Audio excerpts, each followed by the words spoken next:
Hey everybody, Dan here with Pain Free You. Welcome back to the lake. Beautiful. Today I wanted to talk about this.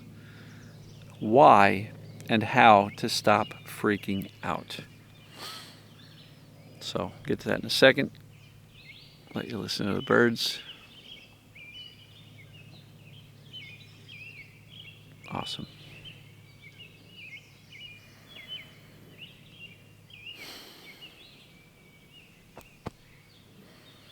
Know that you're okay. So, why and how to stop freaking out? Like why stop freaking out? Let's start there.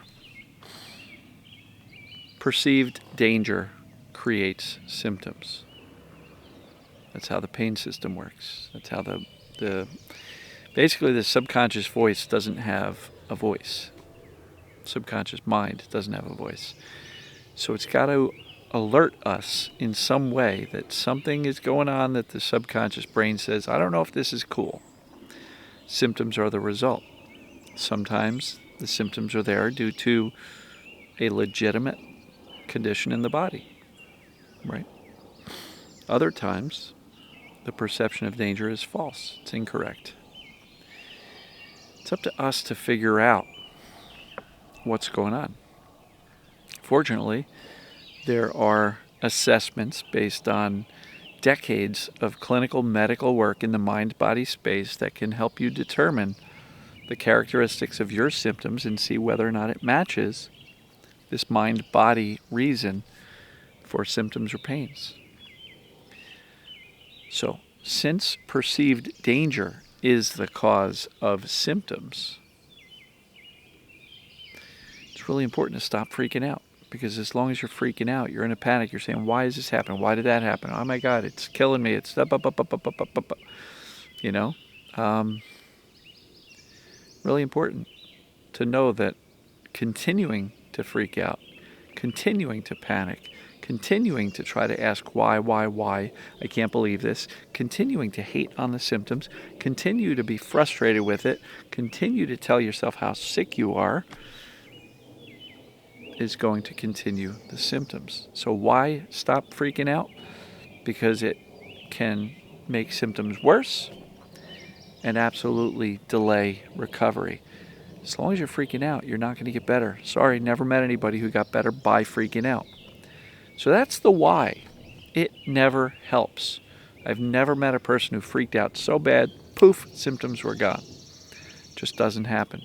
Because symptoms are the alarm system for the brain when it perceives danger. The cool part is, once you've done the assessments, is this TMS, is this PDP.com, once you've done the assessments, then you have evidence, you have knowledge to know that your body's fine. So then it becomes more of a simple approach. Perceived danger is a problem, safety is a solution, freaking out, it's in the danger column, right?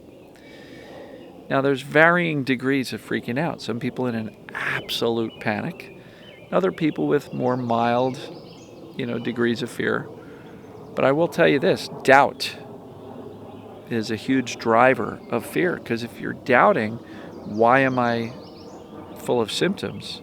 If you doubt the reason, it's very easy for the brain to become frightened. So the why is pretty straightforward. Perceived danger is a problem. Freaking out, danger. You're screaming like your hair's on fire. That's never the solution. How to stop freaking out? I talk about this a lot. The antidote to fear is accurate knowledge that you're not actually broken. So look, go to dansfaststart.com. The very first video explains all about perceived danger causing pain and symptoms. Watch it. Then watch it again. Make sure you understand that the perception of danger is what's driving things. And in the second video, I talk about how to know if this applies to you. And I mention, and probably in the description there are links to it, is this TMS.com, is this PDP.com. They'll both bring you to the same page. There's a pain test. So if you have pain, you can run that 10-question quiz. But there's also, when you go to isthistms.com, There's 19 questions there. Answer those for each symptom that you would like to know if it's mind, body, or not. Those 19 questions, they're true or false answers. If you get one true answer, your mind is creating the symptoms based on the perception of danger. You don't need all 19. You don't need 5. You don't need 10. You don't need 20. Right? You just need one. Because if your pain behaves or your symptoms behave in a way that's described in these 19 questions, then the brain's creating it. There's no way the body could be creating it. So do those assessments. How to stop freaking out? Awareness, decision. Oh, I'm freaking out again. Hard stop. I'm not going to do that. I know that doesn't get me anywhere good. It's not going to resolve my symptoms. It's not going to help me feel any better. So I'm going to make a conscious, committed decision and choice to say, no more. I'm not going to freak out. Awareness, decision. Super important, folks. Because if you go into freak out by default and you don't even know you're doing it, and you're wondering why your symptoms are up or not going away, look at how you're behaving. I'm not saying that in an insulting or any negative way. I'm just saying, observe your own behavior. Is the way you're behaving, thinking, acting, talking, speaking, is that creating safety? Or are you perpetuating the brain's perception that something bad's going on? Danger, danger, danger. Right? Super important, folks. Accurate knowledge is the antidote to fear. So how to stop freaking out? Make sure you got the fundamentals down.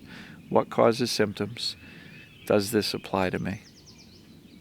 Without that, it's going to be really hard to stop freaking out because you'll be in a panic and you're doubting the reason why you've got the symptoms in the first place. Not a good way to go. So, why? Because fear is driving the symptoms, conscious or subconscious.